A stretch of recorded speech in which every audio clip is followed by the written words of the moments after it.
Witajcie, drodzy widzowie Tupiciu. Pozdrawiam Was serdecznie.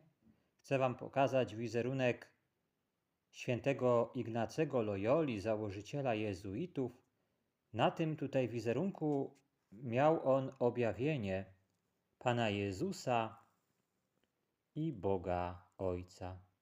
Pięknie przedstawione objawienie właśnie Pana Jezusa i Boga Ojca założycielowi jezuitów,